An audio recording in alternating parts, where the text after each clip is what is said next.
दोस्तों, छुआछूत एक बुराई, एक बीमारी के तौर पे होती है जो किसी भी समाज में अगर प्रवेश कर जाती है तो उस समाज के पूरे स्वरूप को बदल देती है। समाज में रहने वाले लोगों के बीच में कहीं ना कहीं गलत भावना उत्पन्न करती है, लोगों में भेदभाव पैदा करती है, लोगों में हीन भावना पैदा करती है, उनकी एकता में कहीं ना कहीं विघ्न डालती है और उनके विकास में कहीं ना कहीं विघ्न होता है। यदि किसी भी समाज, किसी भी राष्ट्र में छुआछूत जैसी बीमारी जैसे भाव उत्पन्न हो जाते हैं तो कहीं ना कहीं ये पूरे समाज, पूरे राष्ट्र के लिए गलत होता है, उनको आगे बढ़ने, उनके विकास होने के लिए गलत होता है। दोस्तों, हमारे भारत में भी कहीं ना कहीं से ऐसी बीमारी प्रवेश कर गई जिसकी वजह से हमारे देश के विकास में, हमारे देश के लोगों में कहीं ना कहीं गलत प्रभाव पड़ा इसका, जिसकी वजह से हमारे देश के लोग एक दूसरे के प्रति कहीं ना कहीं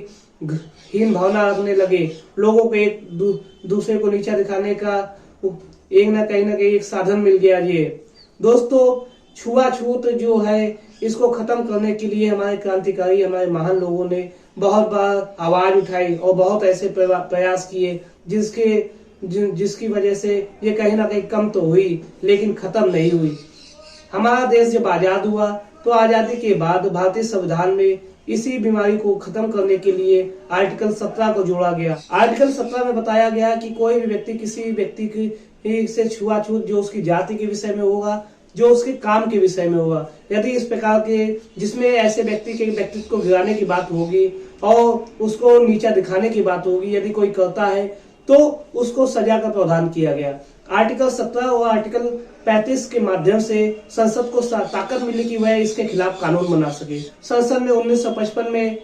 अस्पृश्यता अपराध अधिनियम 1955 पारित किया गया, जिसमें यह प्रावधान किया गया यदि कोई व्यक्ति छुआछूत से संबंधित कोई अपराध करता है तो उसे 6 माह तक की सजा से और 500 रुपए तक के जुर्माने से दंडित किया जा सकेगा। सन 1967 में अस्पृश्यता अपराध अधिनियम 1955 में संशोधन करके इसका नाम बदल के सिविल अधिकार संरक्षण अधिनियम 1955 रख दिया गया और इसमें और भी कठोर दंड के प्रावधान कर दिया गया और लोक सेवकों को यह निर्देश दे दिया गया कि लोक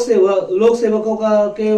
जांच करने का पूरा अधिकार होगा, उनका कर्तव्य होगा कि ऐसे अगर कहीं ना कहीं ऐसा अपराध उनके समझ आता है तो उन्हें जांच करनी पड़ेगी। यदि वह इसमें कहीं ना कहीं लापरवाही करते तो यह माना जाएगा लोक सेवक ही इस ऐसे कार्य को करने के लिए उत्प्रेरित कर रहे हैं। दोस्तों,